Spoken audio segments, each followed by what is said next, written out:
Hello students, देखिए आज का जो हमारा टॉपिक है वह है मैन्युफैक्चरिंग प्रोसेस ऑफ कॉटन, जो आपका है इंट्रोडक्शन टू टेक्सटाइल। ठीक है, तो इसमें आपका टॉपिक चल रहा है कि कॉटन के बारे में, जिसमें मैंने आपको कॉटन का इंट्रो बताया है, इंट्रोडक्शन की कॉटन क्या होता है, और दूसरा बताया है मैंने कि कॉटन की हिस्ट्री। तो देखिए, कॉटन एक सेलुलोसिक फाइबर है जो हमें वेजिटेटिव कैटेगरी में मिलता है नेचर में। ठीक है, जो एक वाइट या ऑफ वाइट कलर का या क्रीम कलर का मिलता है जो। ठीक है, अब आता है इसका मैन्युफैक्चरिंग प्रोसेस ऑफ कॉटन की कॉटन किस तरीके से बनता है। तो इसमें है पहले कि यानी कि एक फाइबर से लेकर के एक तरीके से उसकी मैन्युफैक्चरिंग प्रोसेस, यानी कि एक तरीके से पूरा कंप्लीट फैब्रिक वो किस तरीके से बनता है, या वो किन किन प्रोसेस के थ्रू या आगे बढ़ता है, और कौन कौन सी प्रोसेस यूज़ की जाती है। तो पहला है इसमें कपास की खेती, यानी कल्टीवेशन ऑफ कॉटन। तो इसमें आपके 2 पॉइंट है। पहला है कपास का पौधा, तो यह, या आप एक तरीके से कह सकते हो इसकी भूमि या जलवायु के बारे में, इसमें इसके बारे में। तो यह मुख्यतः गर्म स्थानों पर उत्पन्न होता है, यानी कि वहाँ का जो इन्वायरमेंट है या जो वहाँ की भूमि या मौसम जो होता है वो गर्म स्थानों पर होता है। तो लगातार 200 दिन तक गर्म मौसम इसके लिए आवश्यक होता है, यानी कि जो मौसम होता है वो कम से कम 200 दिन तक गर्म होना चाहिए। तो 200 दिन तक गर्म मौसम इसके लिए आवश्यक है। उपजाऊ जमीन लाभकारी होती है, या एक तरीके से कह सकते हो कि जो कपास अच्छा प्राप्त करना हो, तो कपास की अच्छी खेती के लिए या अच्छी मात्रा में हो, तो उसके लिए कम से कम भी नहीं, इसके लिए 12 से 15 इंच तक की बरसात की आवश्यकता होती है। और इसमें कुछ मात्रा में गोबर व नमक का होना आवश्यक होता है।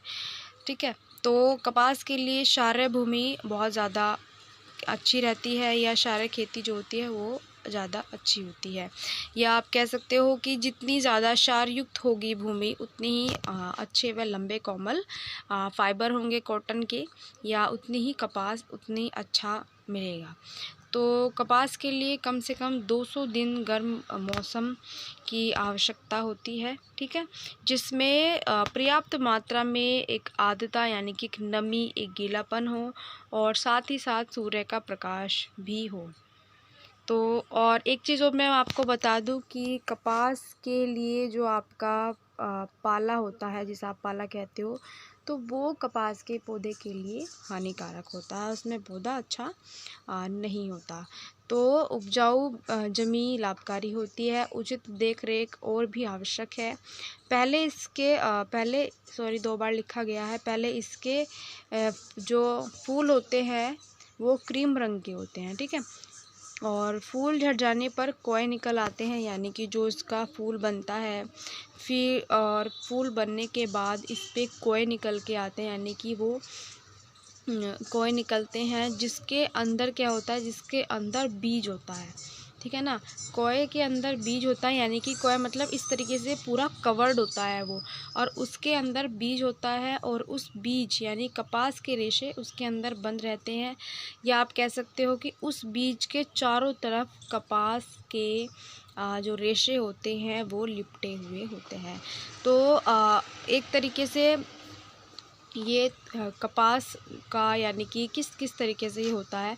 तो अब आज इसका बात है कि कपास का पौधा, तो जब आप इसको बोते हैं, यानी कि जब इसका बीज बोने का टाइम होता है, तो वो कैसे होता है कि कपास के बीज एक तो जो होता है ना कि छिटकाकर, यानी कि ऐसे ही छिटका करके बोए जाते हैं। तो ऐसे न बोकर वे कतार में बोए जाते हैं, यानी कि एक लंबी लाइन में बोए जाते हैं। तो कतार में बोने से क्या होता है कि इनमें ये अच्छे होते हैं, या फिर जो इसमें एक्स्ट्रा घास आ जाती है या एक्स्ट्रा पौधे आ जाते हैं छोटे छोटे, तो वो नहीं आते।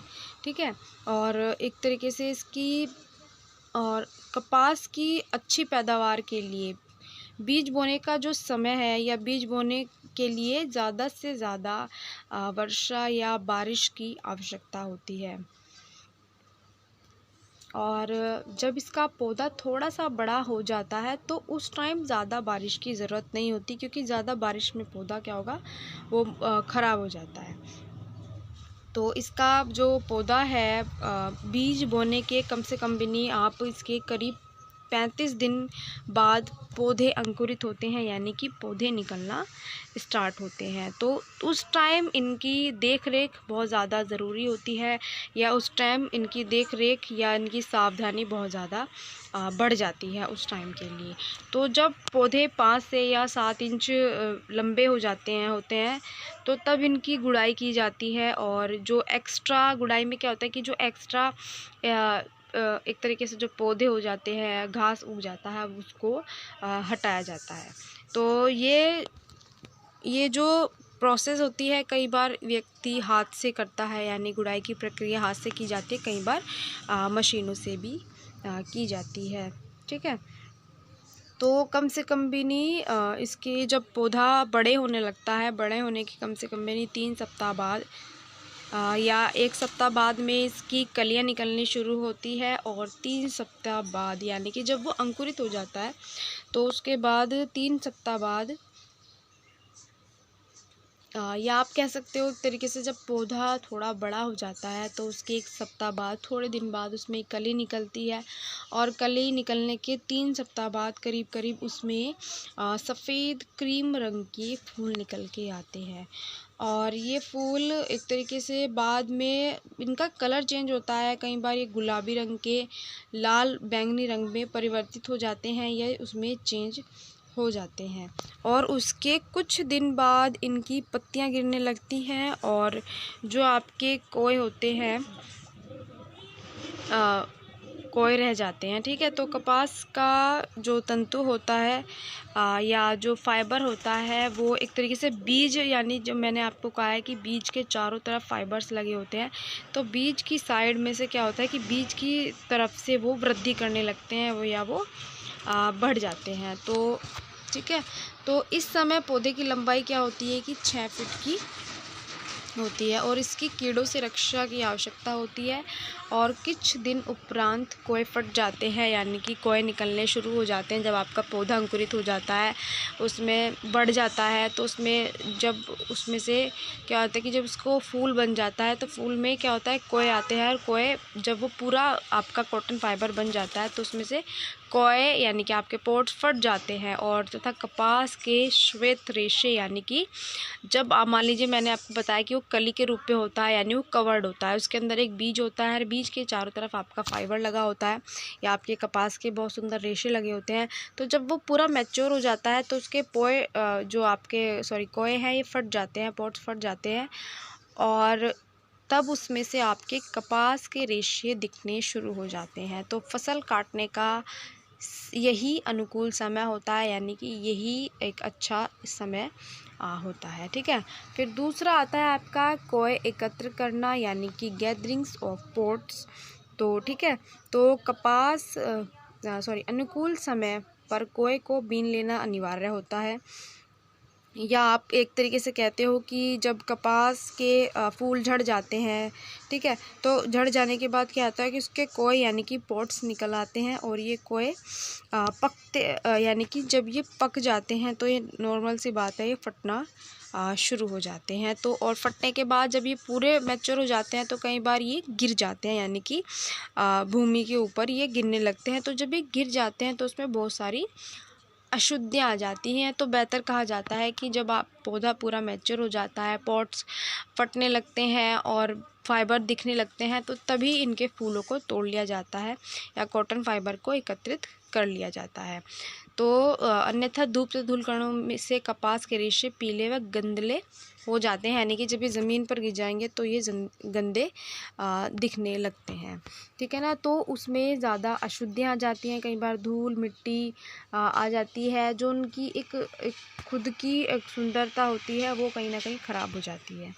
तो पौधे पे से ही इनको एक तरीके से उतार लिया जाता है। तो स्टूडेंट्स इसके और इनको इकट्ठा किया जाता है, और इसके बाद का जो मेथड है यानी कि जो आगे की प्रोसेसिंग है 2 ही बताई है मैंने आपकी। पहले तो कपास की खेती यानी कि उसके पौधे को बोना, ठीक है ना, किस तरीके से बोया जाता है। तो मैं आपको बता दूं एक बार और कि इसके पौधों को बीज यानी कि एक कतार में एक लाइन में बोया जाता है ना। तो कुछ समय बाद वो अंकुरित होता है, अंकुरित होने के बाद वो बढ़ता है और बढ़ने के बाद उसमें कलियाँ निकल के आती हैं। कलियाँ निकलने के बाद उसमें जो अंदर बीज होता है, बीज के ऊपर उसमें फाइबर लगा होता है हमारा कॉटन फाइबर। जैसे जैसे पौधा मैच्योर होता जाता है ऐसे हमारे कॉटन फाइबर आ जाते हैं उसमें। और जब उसकी कलियां या जिसके पोर्ट्स या जिसका कवर होता है वो फट जाता है। अगर हमारा कॉटन फाइबर मैच्योर हो चुका है तो फट जाता है और वो नीचे गिर जाता है, यानी कि उसका पूरा फूल जो होता है वो नीचे गिर जाता है अगर वो मैच्योर हो जाता है तो। लेकिन उसको नीचे गिरने से पहले ही उसको उठा लिया जाता है या पौधे पे से तोड़ लिया जाता है, नहीं तो वो गंदा हो जाता है। तो स्टूडेंट्स इसके आगे का टॉपिक मैं आपको नेक्स्ट वीडियो में बताऊंगी।